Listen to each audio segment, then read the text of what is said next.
What's up, everybody? It's Mini here, and today I'm going to be covering what mods I use for World of Warships. I've had a lot of requests recently from people, both in comments and on Twitch, asking me, Mini, what mods do you use? So I figured it's finally time to cover that. But before I get into that, a quick reminder, don't forget to like the video, comment down below, and hit that subscribe button to help support the channel. Anyway, starting off first off with the crosshair mods.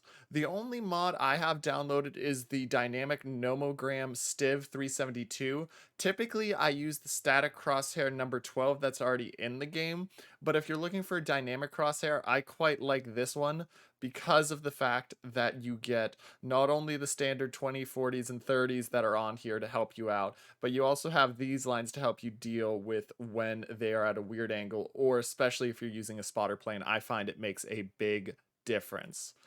In the next tab, the second tab, I only use one thing from here, and this is an entirely weeb choice I make. I use the alternative HP bars for the AZUR lane game because I like those more. So that is, like I said, that's just a weeb choice, but that's the only thing I use from the second. When we slide over here to the ship icons, I do highly recommend that you guys use a ship icon. It doesn't matter which one you use, though I would recommend one of two, either BADOBEST or AUTOSPY, but having these customizable panels are really useful.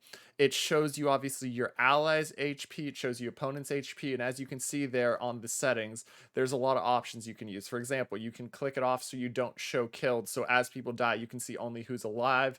You can see player names, whether they're detected or not. This one's big one. So detector lamp is on. Even if you can't see them, it'll tell you which one of the enemy ships is detected. So in a game where you might have 3 shimikazes, knowing which shimikaze is detected can be very big. An important thing to know with the customizable panels, though, that a lot of people forget, it only updates the HP values when you personally detect the ship.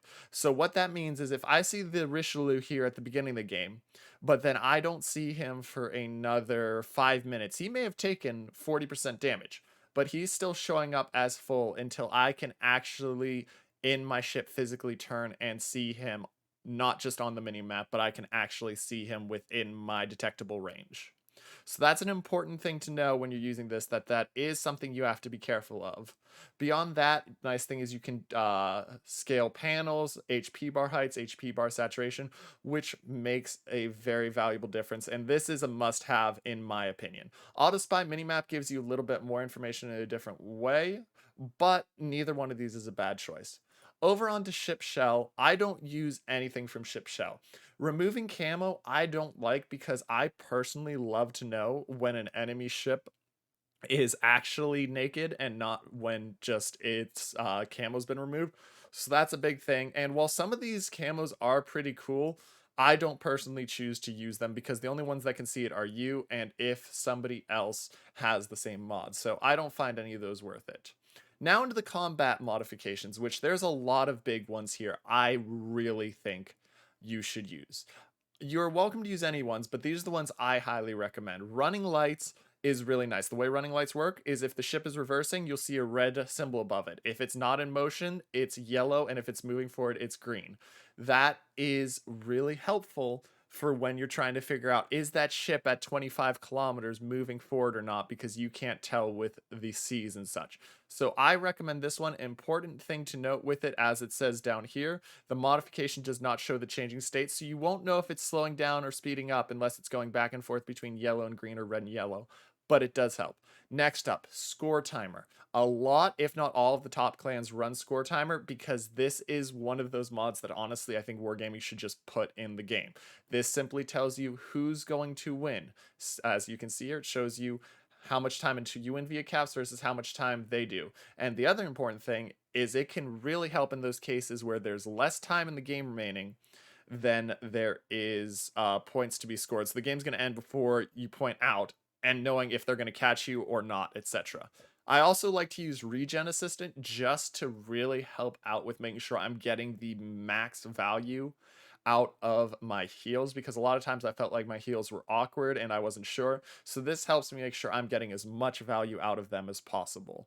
Finally, I use the mini ship icons with the team HP here because that shows me at the top of my game, that shows me how much HP we're starting at. Now, once again, a warning, this isn't always completely accurate until it sees all the ships because it doesn't always take into account correctly survivability experts and such, but it is good to have a general idea of how much HP you have. The other big thing is it doesn't change until you see the ship. So just like our customizable panels, if the Richelieu's at 60,000 health, when you last see it, it's still counting 60,000 on that Richelieu until you see it again and realize, oh, hey, it's dropped by 30,000. So you can see some big changes, and you may think you're up by 40,000, 60,000, 80,000 hit points, but you're really not.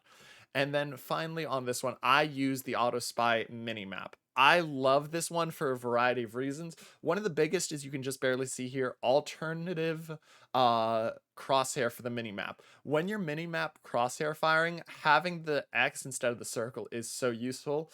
Also, the fact that I can see on the mini-map the astern, stop, and ahead motion of the ships if I choose to, as well as being able to change the colors and select what is showing up for me and how it shows up. For example, if you look here, you can see in this ring is AA coverage, and you can't really see the outer of it, but it's colored in AA coverage, then torps, and then so on and so forth. It is very, very useful to have. One that I personally don't use, but I know a lot of people recommend, is the Navigator, either the mini or big, which simply tells you the relative angle of the target locked enemy ship to your ship. So if the ship's at a 60-degree angle, you know, which helps with knowing if you're going to auto ricochet or not.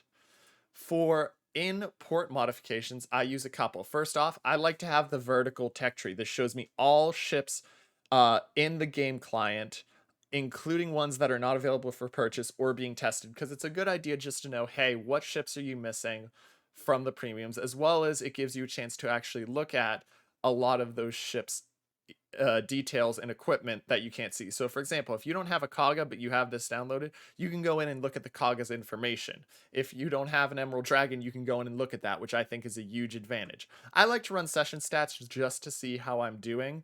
And then I do like camouflage filters so that when I'm grinding ships, I can go straight in and look and say, okay, well, I need to get XP per battle, or if I'm grinding commander, well, I need commander XP one, so that I can adjust what camo I'm using for that. For my ship commanders, once again, weeb choice, I use the AZUR lane captains. Be aware that it won't always put the right AZUR lane captain to the right ship, so you will have some fun times, but that's okay. Finally, under other modifications, I always remove fog and glare. Fog and glare is one of my biggest pet peeves in this game because to me, it just makes it a bigger pain than we need. So I always remove it. I used to add column C, but frankly, since the graphics update they did earlier in 2021, I really like the C, so I keep it. I do remove the blur effects so that when I'm playing a CV, it doesn't blur around me. I can still see full information. And some people like the borderless binoculars. I don't really care about them, but I can see why you want them. For the sound mods, unmuting the background sound is only one I use because I'm a streamer. So what this does is it disables muting the background sound when I'm alt tab. So if I alt tab to go type something in my chat or such, it keeps the sound going. This isn't one you really need unless you're streaming. Anyway, those are the mods I use. Make sure to drop a comment down below telling me what your favorite mod is in the game, especially if it's one I didn't cover and why. Don't forget to hit that like button, make sure to subscribe to the channel, and as always, this is Mini, signing off.